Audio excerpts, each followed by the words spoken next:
আসলাম থানার দিকে মাইকিং করে ডেকেছিল, প্রত্যেক প্রায় ইমাম সাহেবই এসেছে প্রায় জায়গা থেকে।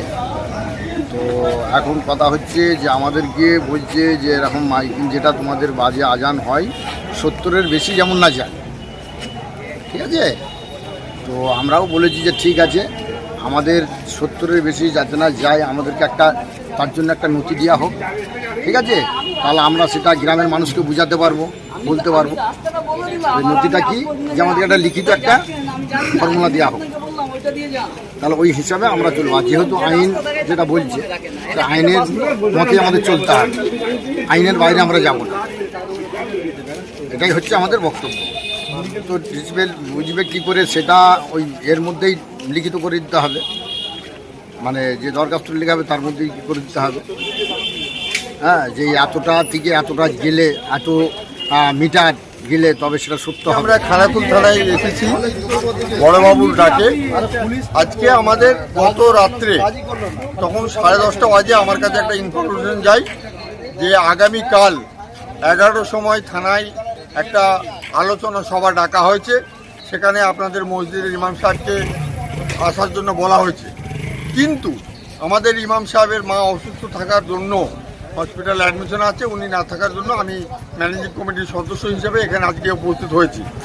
আজকে এসে ওনাদের মুখ থেকে যেটা শুনলাম, এটা আমরাও জানি যে সংবিধানটাকে সবাইকেই মেনে চলতে হবে, শুধুমাত্র কোনো একটা কমের ওপর না, কোনো একটা ধর্মের ওপর না। এই সংবিধানটা সবার জন্য, সেই সংবিধানটা সবাই মেনে চলবে আশা রাখবো। আর আমরা মসজিদে অলরেডি সাউন্ড কমিয়ে দিয়েছি, আমাদের এটা বার্তা নতুন করে দেওয়ার কোনো দরকার ছিল না, কিন্তু সরকারের নির্দেশ ওনাদের কাছে এসেছেন, আমাদের কাছে পৌঁছে দিয়েছেন, তার জন্য আন্তরিক অভিনন্দন জানাচ্ছি আমরা। কিন্তু আমরা অলরেডি সাউন্ড কমিয়ে দিয়েছি, বেশ কিছু মসজিদের চং খুলে দিয়েছি, কারণ আমরা শান্তিতে থাকতে চাই, কারণ আমাদের ধর্মটাই হচ্ছে শান্তপ্রিয় ধর্ম, আমরা শান্তিতে থাকতে চাই। কিন্তু আমরা অনেক সময় দেখেছি উচ্ছৃঙ্খল কিছু ব্যাপার, যখন রাস্তা দিয়ে একটা ডিজে যায়, তখন যদি একটা স্ট্রোকের পেশেন্ট থাকে, আমার মনে হয় তো সে হার্ট ফেল করে যাবে। তো সেই জায়গাটাকে বন্ধ করে দেওয়া হোক, যেন গুরুত্ব দিয়ে দেখা হয়। এর জন্য আমি প্রশাসনের কাছে অনুরোধ করব, আমরা আইনের ঊর্ধ্বে নয়, আইনকে মান্যতা দিই, প্রশাসনকে সম্মান করি। যে বিভিন্ন মন্দির মসজিদ তাদের মাইক বাজানোর নিয়ন্ত্রণ নিয়ে হাইকোর্টের অর্ডার আছে এবং সরকারেরও অর্ডার আছে যে 70 ডেসিবেলের বেশি মাইক বাজানো যাবে না।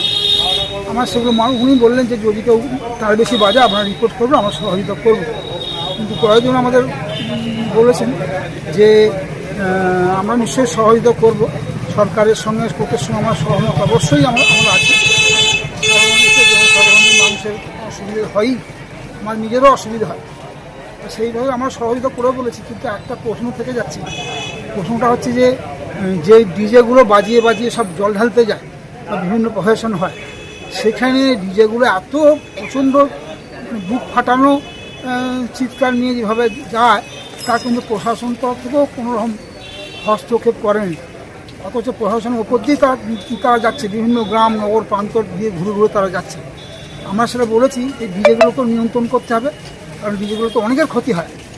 এবং শুধু তাই নয়, ডিজেগুলো শুধু ওখানে নয়, বিভিন্ন যে পুজো অনুষ্ঠানগুলো হয় সেখানেও মাইক খুব এত ব্যবহার করা হয়, এত ডিজে বাজানো হয়, সেখানেও প্রশাসনের নজর নেই। বলছেন নাকি মোহাম্মদ স্পোর্টিংয়ের দুর্নীতি উনি ধরে ফেলেছেন বলে ওনাকে নাকি বহিষ্কার করা দেওয়া হচ্ছে। তো উনি যান, একটু ইস্টবেঙ্গলের দুর্নীতি বার করে আনুন। ইস্টবেঙ্গলের দুর্নীতি নেই, মোহনবাগানের দুর্নীতি নেই, কালীঘাটের দুর্নীতি নেই। এই লোকগুলো হচ্ছে পাক্কা শয়তান। মুসলমানদেরকে এদেরকে চিনতে হবে, গাদ্দারগুলোকে চিনতে হবে। এবং বিশেষ করে বিজেপির কোলে গিয়ে যারা বসে আছে, কেউ যদি মনে করেন সরকারের কাছের লোক, এদের সঙ্গে নিলে মনে আমি খুব লাভবান হব, তারা সব থেকে বেশি ক্ষতিগ্রস্ত হবে, এটা আমি সাবধান করে দিচ্ছি। দেখুন, হুমায়ুন কবিরের কথাই বাদ দেন, ইসলামের সঙ্গে ওনার কি সম্পর্ক বলেন তো? ওনার নামটা হুমায়ুন কবির, ইসলামের সঙ্গে ওনার কোনো সম্পর্ক নেই। ইসলামিক কোনো রীতিনীতি কালচার কোনো কিছু ফলো করেন না। অতএব খামাখায় মুসলমানদের ঠেকেদার কখনো হয়ে যাবে, কখনো ইসলামের ঠেকেদার হয়ে যাবে, মানে ইসলামের নামের সঙ্গে ওই নাম জোড়াই যাবে না। হ্যাঁ, এটা বাজে কথা বলছেন। আর মুখ্যমন্ত্রী যদি বলেন আমি অনেক মুসলিম নেতাকে ঠান্ডা করে দিয়েছি, আমি মনে করি তার থেকে অনেক বেশি ঠান্ডা উনি নিজে হয়ে গেছেন। উনি নিজেরটা সামলান। মুসলমানদের এখানে কোনো নেতা নেই, মুসলমানদের কেউ শক্তিশালী নেতা নেই যাকে আপনি ঠান্ডা করে দেবেন। আপনি নিজে ঠান্ডা হয়ে গেছেন, আপনি নিজে খুব বিপদে আছেন। মুসলমানদেরকে ঠান্ডা করার দায়িত্ব আপনি নেননি, কিন্তু আপনি যে কথা দিয়েছিলেন আপনি হিন্দুদের নেতা, আপনি হিন্দুদের জীবনের সুখ স্বাচ্ছন্দ্যে ভরে দেবেন, হিন্দুদের সুরক্ষা দেবেন, হিন্দুদের রোজগার দেবেন, হিন্দুদের মর্যাদা দেবেন, তাহলে সেই জায়গায় আপনি হিন্দুদের জন্য কি করেছেন বলুন তো? আপনি কি নির্বাচনের সময় বলেছিলেন যে আমি হিন্দুদের মুসলমানদের সব নেতাদের একদম জব্দ করে দেবো? আপনি কি বলেছিলেন মসজিদের মাইক খুলবো? আপনি কি বলেছিলেন রাস্তায় মুসলমানদের নামাজ পড়তে দেবো না, আমি কোরবানি বন্ধ করে দেবো? এইগুলো দিয়ে আপনি এসেছিলেন নাকি? যে প্রতিশ্রুতিগুলো দিয়েছিলেন সেইগুলো নিয়ে কথা বলুন, নিজের হিসাব দিন। মুসলমানদের ঠান্ডা করার দরকার নেই, আর মুসলমানদের ঠান্ডা করার আপনার প্রয়োজনও নেই, আর মুসলমানদের ঠান্ডা করার আপনার ক্ষমতাও নেই। মুসলমানরা এই দেশকে স্বাধীনতা দিতে রক্ত দিয়েছে। দেশের সবথেকে ওয়াফাদার সিপাহী মুসলমানরা।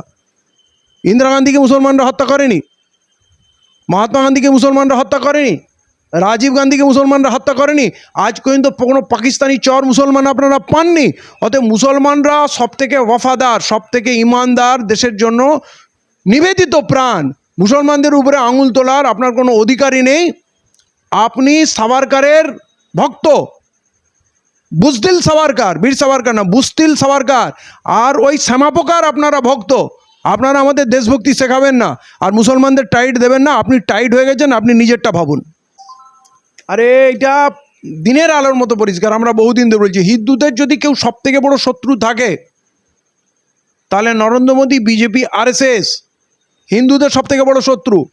আমি পরিষ্কার বলি, কেউ যদি বলে আমি মুসলমানকে খুব ভালোবাসি তাহলে সে মুসলমানের শত্রু, আর কেউ যদি বলে আমাকে হিন্দুকে ভালোবাসি তাহলে সে হিন্দুর শত্রু।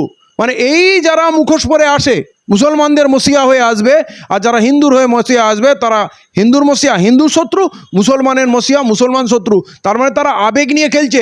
তারা মুসলমানদের শিক্ষা, শাস্ত্র, রোজগার, সম্মান কোনো নিয়ে কোনো কিছু চিন্তিত নয়। আবার হিন্দুদের যারা উদ্ধার করতে আসে তারা হিন্দুদের কোনো অধিকার নিয়ে আজ পর্যন্ত কোনো কাজ করেনি। দরকার, আরে ভারতবাসী, আপনি যখন রাষ্ট্রের নেতা হবেন তখন সংবিধান মেনে একজন ভারতীয়কে ট্রিট করবেন, ভারতীয়র জন্য স্কুল করবেন, কলেজ করবেন, হাসপাতাল করবেন, রোজগারের ব্যবস্থা করবেন, তার সুরক্ষার ব্যবস্থা দেবেন, পরিবেশ দূষণ রক্ষা করবেন, রাস্তাঘাট, বিদ্যুৎ, উন্নয়ন সব কিছু করবেন, এবং সর্বোপরি দেশের সুরক্ষার ব্যবস্থা করবেন।